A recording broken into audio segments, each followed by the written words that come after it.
dalam ke-14. Saya baca, bisa dilihat di Alkitab kita masing-masing, Bapak Ibu Saudara. Bisa juga dilihat di atas melalui multimedia. Demikian firman Tuhan, Bapak Ibu Saudara.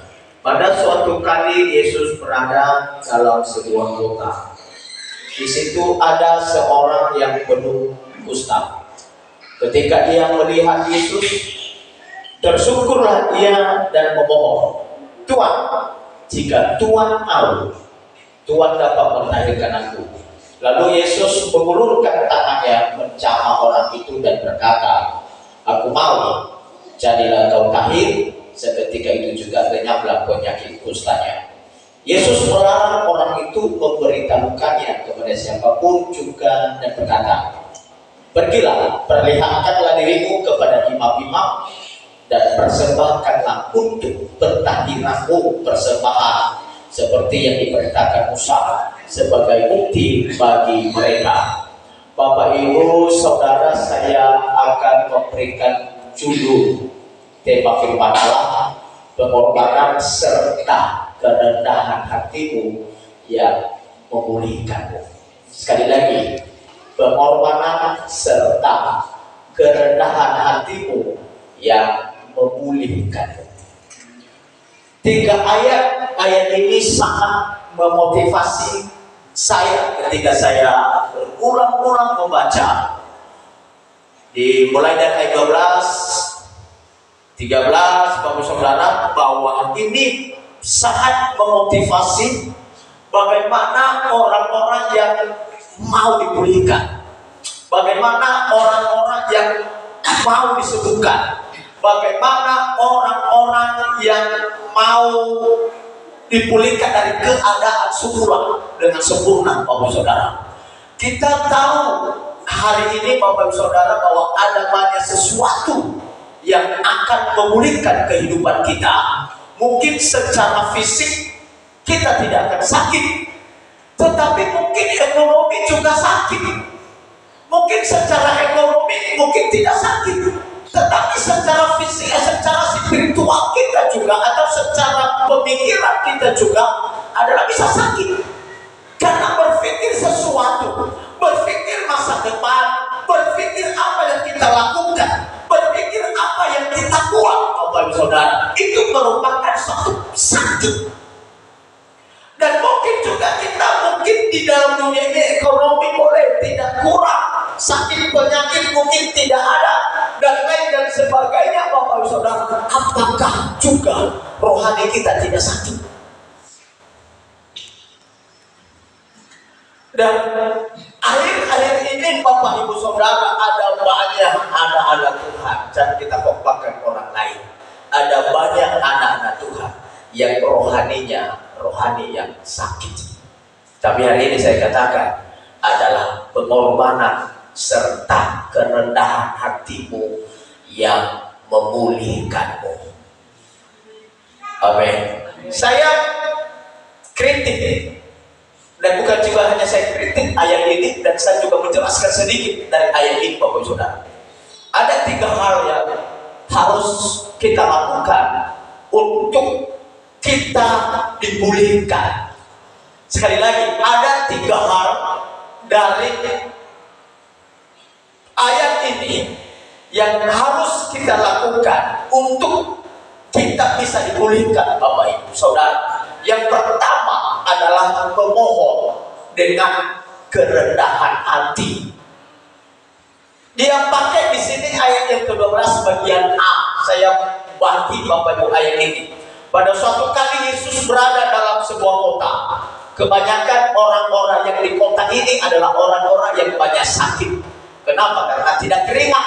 Apalagi kota-kota sekarang yang kerja di kota besar, bahwa kerja saja pun AC, duduk saja pun AC, rapat pun AC, kemana-mana adalah AC, kita ke mall AC, semuanya. Bahkan orang kota biasanya bawa suka untuk belanja di pasar-pasar yang ada di pinggir jalan.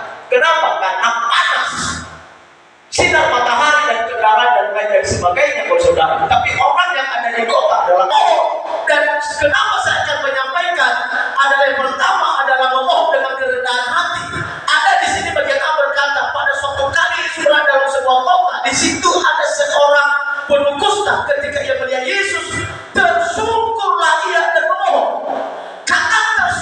Bapak Ibu Saudara, adalah kata kerendahan hati. Dia tersungkur berlutut di hadapan Yesus. Ketika Yesus lewat di situ, dia tersungkur, dia berlutut, merendahkan diri di hadapan Yesus. Ketika Yesus lewat di kota itu, maka dia memohon sesuatu. Bapak Ibu Saudara, kadang-kadang kita, Bapak Ibu Saudara, ingin kita mendapatkan sesuatu dari Tuhan. Kadang-kadang kita ingin untuk kita mendapatkan berkat dari Tuhan. Kadang-kadang kita rindu menerima sesuatu yang kita rindukan dan memohon kepada Tuhan, maunya Tuhan berikan. Bapak, bagiku, kadang-kadang kita seperti itu. Tapi apakah kita sudah bersungkur di hadapan Tuhan? Memohonnya. Apakah kita sudah tersungkur di hadapan Tuhan untuk memohon sesuatu yang kita butuhkan? Bapak Ibu Saudara, dia memohon, dia tersungkur, dan dia memohon kepada Yesus. Bapak Ibu Saudara, bahwa banyak orang kerendahan hati ini susah untuk, atau bisa dikatakan bahwa tidak mau kalah. Kita tidak tahu Bapak Saudara bahwa ada pernah kata-kata orang yang sukses berkata mahalnya dengan mengalah.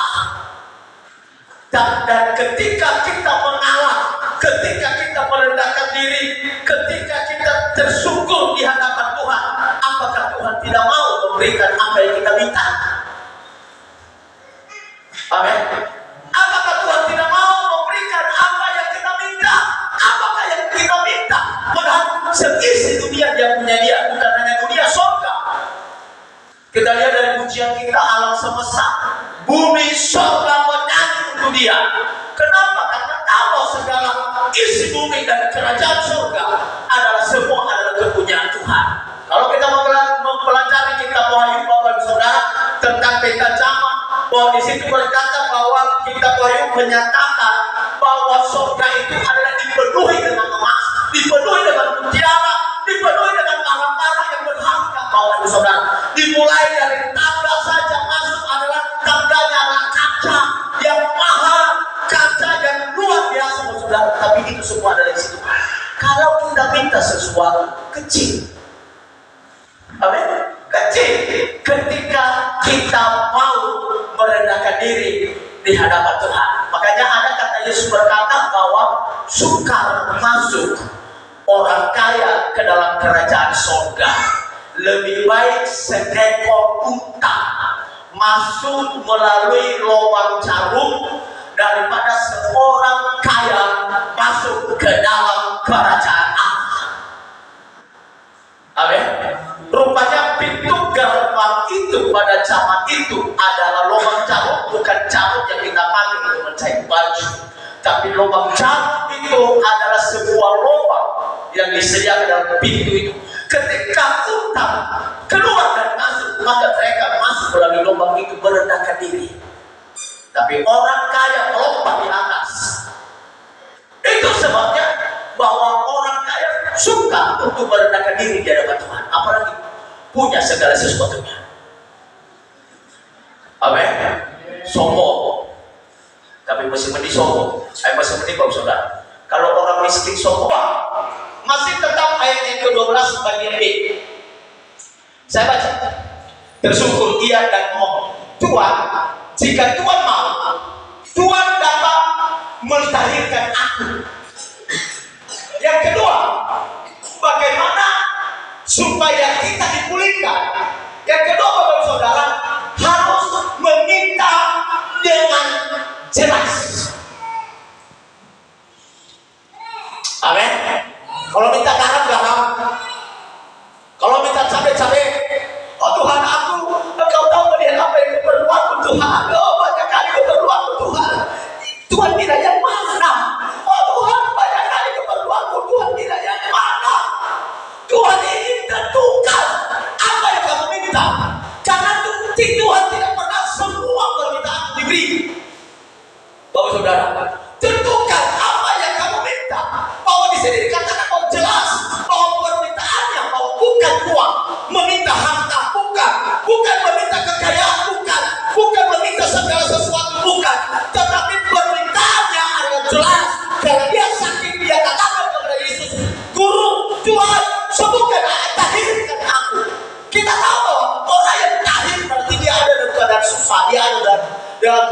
sakit. Jelas kamu saudara, permohonan apa yang kita minta harus jelas. Makanya ada di dalam Matius berkata, ketika engkau berdoa maka jangan bertele-tele. Bertele-tele artinya bahwa saudara tidak jelas apa yang dia minta. Saudara, oh Tuhan tolong kami supaya kami bisa beli beras. Oh Tuhan tolong kami supaya anakku boleh kunikahkan. Oh Tuhan tolong aku supaya anakku boleh kuliah.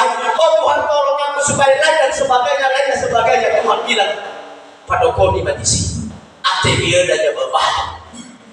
Wah mana dan ate dia dan jabah. Coba satu-satu. Coba dengan jelas. Coba dengan terang menerang. Coba dengan ketat, Bapak Ibu Saudara. Saya yakin bahwa Tuhan pasti akan tolong kita. Saya yakin Tuhan pasti akan berkati kita. Saya yakin bahwa Tuhan pasti akan menyatakan kuasanya bagi kita. Nanti saya akan mundur di mengartikan bagian kedua ini. Saya maju dulu di bagian ketiga. Karena saya tidak akan menjelaskan bagian kedua ini sebelum saya akan menjelaskan bagian ketiga. Ayat yang ke-13 berkata, kita lihat saudara, ayatnya yang ke-13 berkata bahwa lalu Yesus mengulurkan tangannya menjamah orang itu dan berkata, aku mau jadilah engkau tahir. Itu kata Yesus, aku mau. Berarti keinginan Tuhan untuk menyembuhkan dia. Jadilah engkau tahir. Seketika itu juga lenyaplah penyakit kustanya. Lalu Bapak Saudara, kita lihat di dalam ayatnya yang ke-14. Nanti saya akan kembali ke ayat untuk menyelesaikan Bapak Saudara. Yesus melarang. Ini bagian ketiga. Yesus melarang orang itu memberitahukannya kepada siapapun juga dan berkata, pergilah, perlihatkanlah dirimu kepada imam dan persembahkanlah untuk pentahiranmu persembahan seperti yang diperintahkan Musa sebagai bukti bagi mereka. Yang ketiga Bapak Ibu Saudara adalah Bapak Ibu Saudara melakukan yang ketiga di dalam ayatnya yang ini Bapak Saudara, yang ketiga melakukan perintah. Nah, pertanyaannya, perintah apa yang dilakukan di sini? Jangan seperti hukum Taurat 1 sampai 10. 6 hubungan vertikal horizontal dan 4 hubungan vertikal. Hubungan vertikal artinya hormati sembahlah Tuhan Allahmu, jangan menyebutkan Tuhan Allahmu dengan sembarangan, artinya ke atas 4. 6 secara vertikal ke sesama manusia, jangan membunuh, jangan berzina, hormati ayah dan ibumu. Itu vertikal, hubungan antar sesama Bapak Saudara. Tapi tidak di situ bahwa bagaimana berkata haknya dia perintahkan. Perintah apa yang orang ini lakukan Bapak Saudara? Yesus berkata kepadanya, perlihatkanlah dirimu. Kita memperhatikan ayatnya yang ke-14 ini. Yesus melarang orang itu memberitahukannya kepada siapapun juga dan berkata, pergilah, perlihatkanlah dirimu kepada imam. Siapa itu imam?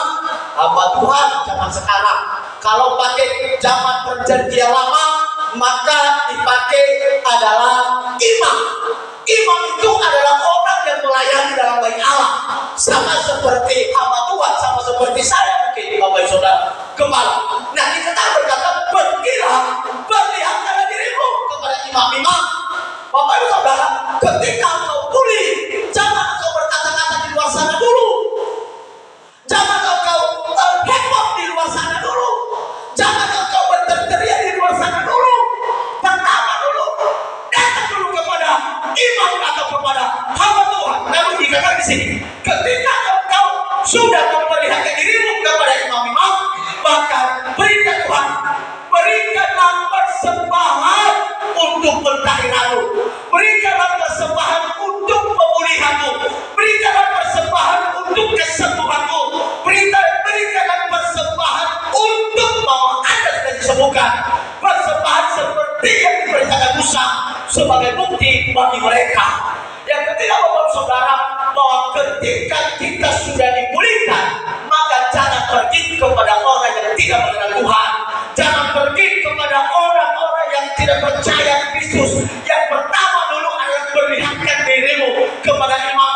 Imam, oh saya sudah sembuh, saya sudah pulih, dan inilah persembahan saya sebagai bukti bahwa saya sudah pulih, sebagai bukti bahwa saya sudah disembuhkan oleh Tuhan. Banyak orang yang sudah disembuhkan mengingat Tuhan tidak. Amin. Mengingat Tuhan tidak. Banyak orang yang sudah dipulihkan, mengingat Tuhan tidak. Banyak orang yang sudah dipulihkan, apalagi jemaat-jemaat Tuhan yang sudah disembuhkan, mengingat Tuhan pun tidak. Apalagi berharap maunya imam itu datang untuk membantu saya secara ekonomi. Anda tidak diberkati, Bapak Ibu. Perintah Yesus harus jemaat yang datang dan memberi kepada imam. Amin. Harus jemaat yang datang dan memberi kepada imam. Jangan pernah jemaat Petra berpikir maunya gembala datang ke rumahku untuk memberikan bantuan, karena bantuan itu tidak pernah berkati. Perintah Tuhan terbalik. Perintah Tuhan adalah jemaat yang pergi kepada imam untuk mempersembahkan sesuatu. Amin. Untuk mempersembahkan sesuatu kepada imam. Nah, ini perintah Tuhan, Bapak Ibu Saudara.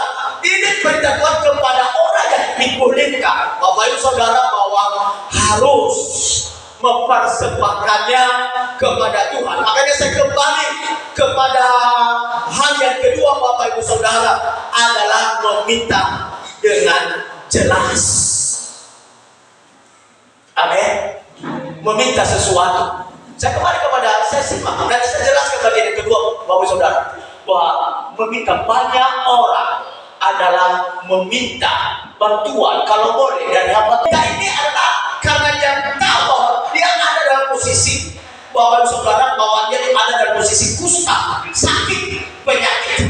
Tetapi di dalam hal yang ketiga berkata bahwa Tuhan memerintahkan, perintahnya adalah yang pertama, perlihatkan dirimu. Oke.